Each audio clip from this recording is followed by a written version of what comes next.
आज की इस वीडियो में 3D एनिमेशन की मदद से हम जानेंगे कि पुलवामा अटैक वाले दिन यानी कि 14 फरवरी 2019 को आखिर क्या क्या हुआ था और इतनी सिक्योरिटी के बाद भी कैसे आतंकवादियों ने इस हमले को अंजाम दिया।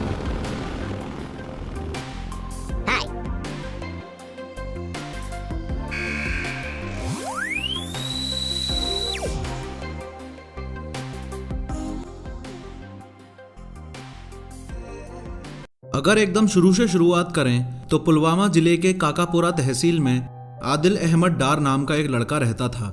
19 साल का ये लड़का मार्च 2018 में अपने 12th स्टैंडर्ड के एग्जाम्स देने वाला था, लेकिन ठीक एक महीने पहले यानी कि फरवरी 2018 में इंडियन आर्मी के खिलाफ आदिल एक प्रोटेस्ट में हिस्सा लेता है।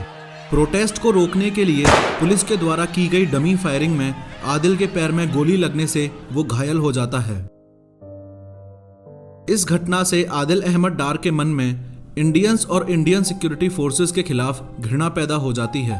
बदला लेने के लिए वो जैश-ए मोहम्मद नामक टेररिस्ट ऑर्गेनाइजेशन को ज्वाइन कर लेता है। ये आखिरी बार था जब आदिल को उसके माँ बाप ने घर से साइकिल पर जाते हुए देखा।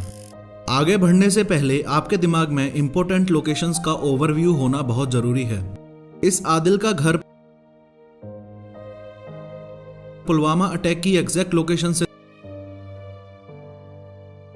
10 किलोमीटर दूर है। पुलवामा अटैक बॉम्ब ब्लास्ट यहां लेथपोरा में हुआ था। यह है पुलवामा और यह लेथपोरा पुलवामा जिले में एक गांव है। इस पुलवामा से 250 किलोमीटर दूर है सीआरपीएफ का जम्मू ट्रांजिट कैंप, यानी कि वो जगह जहां से 14 फरवरी 2019 को सुबह सीआरपीएफ की कॉन्वॉय रवाना हुई थी।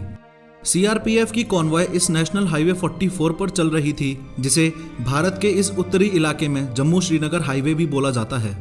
कॉन्वॉय को जम्मू ट्रांजिट कैंप से श्रीनगर ट्रांजिट कैंप तक पहुंचना था, लेकिन श्रीनगर पहुंचने से पहले ही लगभग 30 किलोमीटर की दूरी और बची थी कि पुलवामा में सीआरपीएफ की बस पर आतंकी हमला कर दिया गया। जैश-ए मोहम्मद हेडक्वार्टर में आदिल की 1 साल तक ट्रेनिंग चलती है। 1 साल यानी फरवरी 2018 जब आदिल ने अपना घर छोड़ा, तब से फरवरी 2019 जब पुलवामा अटैक हुआ, तब तक ये 1 साल की ट्रेनिंग इसलिए जरूरी है क्योंकि इसी साल में आदिल जैसे नौजवानों को ब्रेन वॉश करके उनके दिमाग में एक खास बात बिठा दी जाती है। खास बात यह है कि अगर वो अपने मजहब की राह में जान देंगे तो उन्हें जन्नत मिलेगी। सिर्फ इतना ही नहीं, जन्नत में उन्हें हमेशा यंग और गहरी काली आंखों वाली 72 हूरों या 72 पत्नियों के साथ कभी ना खत्म होने वाला आनंद मिलेगा। दरअसल इस पुलवामा अटैक की असली शुरुआत यहां से होती है। एक तो आदिल के मन में इंडियन सिक्योरिटी फोर्सेस के खिलाफ बदले की भावना और ऊपर से बदला पूरा होने पर ऐसा इनाम। खैर, इंटेलिजेंस एजेंसीज के हिसाब से यह पुलवामा अटैक 9 फरवरी 2019 को होने वाला था। क्योंकि 6 साल पहले 9 फरवरी के दिन ही जाने माने कश्मीरी आतंकवादी अफजल गुरु को भारत सरकार ने फांसी पर लटकाया था। लेकिन 9 फरवरी को 2 कारणों से पुलवामा अटैक टल गया। पहला कारण अफजल गुरु की फांसी का दिन था, इसलिए सिक्योरिटी टाइट कर दी गई थी, और दूसरा कारण आपको आगे पता चलेगा। अब बात करते हैं 14 फरवरी 2019 की, जिस दिन पुलवामा अटैक हुआ। आपको ये पता होना चाहिए कि सीआरपीएफ की बस कुछ ऐसी दिखती है, और जब ऐसी ही बसेस ग्रुप में या झुंड में एक साथ कहीं जाती हैं तो उसे कॉन्वॉय बोला जाता है। सिक्योरिटी की वजह से एक कॉन्वॉय में 25 से 30 बसें ही होती हैं, लेकिन पिछले 5-6 दिनों से भारी बर्फबारी के कारण कोई भी कॉन्वॉय मूवमेंट नहीं हुआ था, इसलिए कोई भी कॉन्वॉय जम्मू से श्रीनगर ही नहीं गई थी। यही है वो दूसरा कारण जिसकी वजह से 9 फरवरी 2019 को पुलवामा अटैक टल गया था, क्योंकि जब 9 फरवरी को कोई कॉन्वॉय मूवमेंट हुआ ही नहीं तो आतंकी हमला होता किस पे। खैर, पिछले 5-6 दिनों में भारी बर्फबारी की वजह से 14 फरवरी 2019 को एक ही कॉन्वॉय में 78 सीआरपीएफ की बसेस जम्मू से श्रीनगर जाने वाली थी। इन 78 बसों में कुल 2547 जवान थे। अब 14 फरवरी 2019 को 3:25 AM तक रोल कॉल होता है। रोल कॉल यानी कि एक प्रकार की अटेंडेंस, और 5 मिनट बाद ठीक सुबह 3:30 बजे सीआरपीएफ की कॉन्वॉय, जिसमें 78 बसें थीं, वो जम्मू ट्रांजिट कैंप से रवाना हो जाती है। रवाना होते ही स्लीपर सेल के द्वारा पाकिस्तान में स्थित जैश-ए मोहम्मद के हेडक्वार्टर में खबर पहुंचाई जाती है।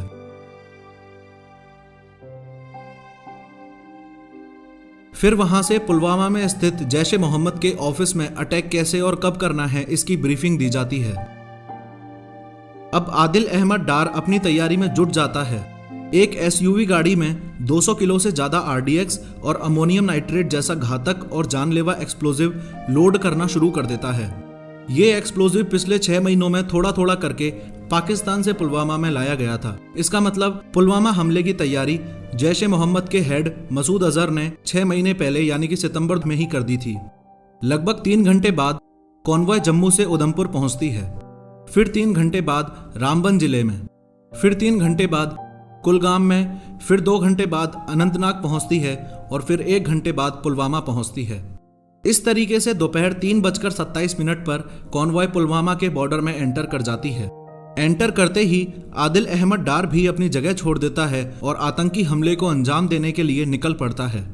पूरे 10 मिनट बाद यानी कि दोपहर 3:37 पर इस लातू मोड़ से आदिल हाईवे पर अपनी गाड़ी चढ़ा लेता है और इस कॉन्वॉय की 5वीं सीआरपीएफ बस के साथ टक्कर करते ही रिमोट कंट्रोल से एक्सप्लोजिव को ब्लास्ट कर देता है।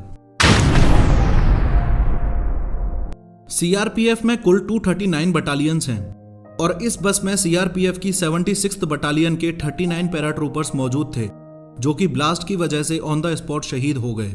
साथ ही इस बस के पास आरओपी यानी कि रोड ओपनिंग पार्टी का एक जवान भी मौजूद था, वो भी ऑन द स्पॉट शहीद हो गया। धमाका इतना जोरदार था कि आसपास के घरों की खिड़कियों के शीशे भी टूट गए थे। धमाके के बाद बाकी टेररिस्ट ने फायरिंग भी की थी और भाग गए। कुल मिलाकर सीआरपीएफ के 70 जवान तो घायल हुए, जो कि 4थी और 6वीं बस में थे, और 40 सीआरपीएफ के जवान जो अपनी छुट्टी पूरी करके जम्मू ट्रांजिट कैंप से श्रीनगर ट्रांजिट कैंप में देश की सेवा करने जा रहे थे, वो शहीद हो गए। जब ब्लास्ट के बाद सीआरपीएफ की बस की हालत ऐसी से ऐसी नहीं बल्कि ऐसी हो गई हो, तो आप अंदाजा लगाओ कि जिन कॉफिन्स को हम शत शत नमन कर रहे हैं उनमें क्या ही होगा। इस दुखद घटना की सबसे पहली गलती ध्यान से समझिए। 2003 से पहले ये नियम था कि जब भी इंडियन सिक्योरिटी फोर्सेस की कॉन्वॉय रवाना होगी तब रोड्स ब्लॉक कर दी जाएंगी, लेकिन 2003 में कुछ लोगों ने ड्रामा किया कि इससे सिविल जनता को परेशानी होती है, इसलिए ये नियम नहीं होना चाहिए, और 2003 के बाद सिविल जनता को कॉन्वॉय के साथ चलने और सीआरपीएफ की बसों के बीच में अपनी गाड़ी ले जाने की परमिशन दे दी गई। अब इस दुखद घटना की दूसरी गलती को ध्यान से समझिए। जब भी कॉन्वॉय मूवमेंट होता है तो वो एसओपी यानी कि स्टैंडर्ड ऑपरेटिंग प्रोसीजर के थ्रू होता है, जिसे आरओपी यानी कि रोड ओपनिंग पार्टी कंट्रोल करती है। रोड ओपनिंग पार्टी का काम होता है जहां से कॉन्वॉय गुजरने वाली है उसके आसपास की लोकेशन को अच्छे से स्कैन करना, आईईडी और विस्फोटकों के लिए एरिया की चेकिंग करना, और उसके बाद सब कुछ सही होने पर ही कॉन्वॉय को ग्रीन सिग्नल देना। कहीं ना कहीं सिक्योरिटी एजेंसीज की लापरवाही भी रही होगी, जो सीआरपीएफ के इतने बड़े काफिले के पास तक 200 किलोग्राम विस्फोटक पहुंचाया जा सका। अब तीसरी और सबसे बड़ी गलती आदिल अहमद डार की। वो अपने आप से सिर्फ एक सवाल पूछ लेता कि अगर सुसाइड बॉम्बर बनके खुद की जान देने से जन्नत ही मिलती है तो ये मसूद अजहर अभी तक नर्क में क्यों पड़ा है, खुद ही जन्नत क्यों नहीं चले जाता। 3D एनिमेशन की मदद से टॉपिक्स को विजुअलाइज करना आसान हो जाता है। भविष्य में बनने वाला भव्य राम मंदिर कैसा दिखेगा और ग्रेनेड कैसे काम करता है, इसी professor of how YouTube channel पर ये दोनों वीडियोस भी देखिए।